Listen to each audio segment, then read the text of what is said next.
नासिर सिंध काबीना जे इजलास बाबति तव्हांखे आगाह कंदासीं। सिंध हुकूमत पारां कच्ची आबादियुनि में रहंदड़ माण्हुनि मालिकाणा हक़ ॾियण जो फ़ैसिलो कयो वियो आहे। वॾे वज़ीर मादली शाह जी सदारत हेठि सिंध काबीना जो इजलास जारी आहे। इजलास में सूबाई वज़ीरनि, ख़ासि मददगारनि, चीफ सेक्रेटरी ऐं ॿियनि शिरकत कई आहे।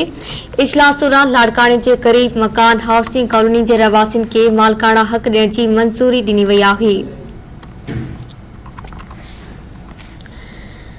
सिंध काबीना जे इजलास बाबति तव्हांखे आगाह कई विया। सिंध हुकूमत पारां कच्ची आबादियुनि में रहंदड़ माण्हुनि मालिकाणा हक़ ॾियण जो फ़ैसिलो कयो वियो आहे। वॾे वज़ीर मादली शाह जी सदारत हेठि सिंध काबीना जो इजलास जारी आहे।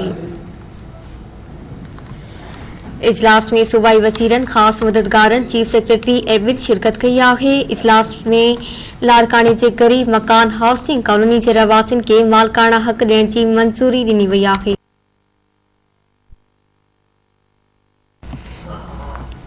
कराची में अपडेट्स मालूम कंदासीं शबीर आशारी खां। जी शबीर, सिंध काबीना जे इजलास बाबति वधीक आगाह कजो।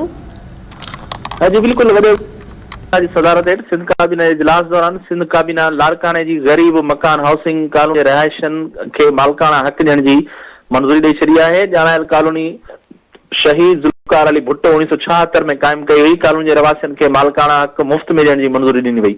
और मौक़े ते वॾे वज़ीर सईद मुरादली शाह जो चवणो हो त इहे मालिकाणा हक़ कराची कच्ची आबादियुनि में रहंदड़ माण्हुनि खे ॾिना वेंदा। संदसि चवणो हो त पीपल्स पार्टी चेयरमैन बिलावल भुट्टे ज़रदारी जे हिदायतुनि ते सिंध हुकूमत कच्चनि आबादियुनि जे रहवासियुनि खे मालिकाणा हक़ ॾियणु चाहे थी। सिंध काबीना नीरो साइकाट्रिक सेंटर कराची क़ाइमु करण ऐं उन लाइ मलीर में 10 एकड़ ज़मीन अधु क़ीमत ते अलाट करण जी बि मंज़ूरी ॾेई छॾी आहे। काबीना ॿुधायो ॼाणायल ज़मीन जो मार्केट अघु ₹12.5 मिलियन फी एकड़ आहे, पर उहा ज़मीन चिल्ड्रेन ऑफ आदम फलाई इदारे खे अधु क़ीमत ते ॾिनी वेंदी। उनखां अलावा सिंध काबीना जो इजलास जीअं ई शुरू थियो त सिंध काबीना पारां केएमसी मेयर खे केडीए, एमडी ऐं एलडीए जी गवर्निंग बॉडीज़ जो मेंबर बणाइण जी मंज़ूरी ॾिनी वई। उनखां अलावा सिंध काबीना सूबे जे समूरनि ज़िले हेडक्वार्टर्स ऐं तालुके हेडक्वार्टर्स खे टाउन कमेटी बणाइण जी हिदायत कई।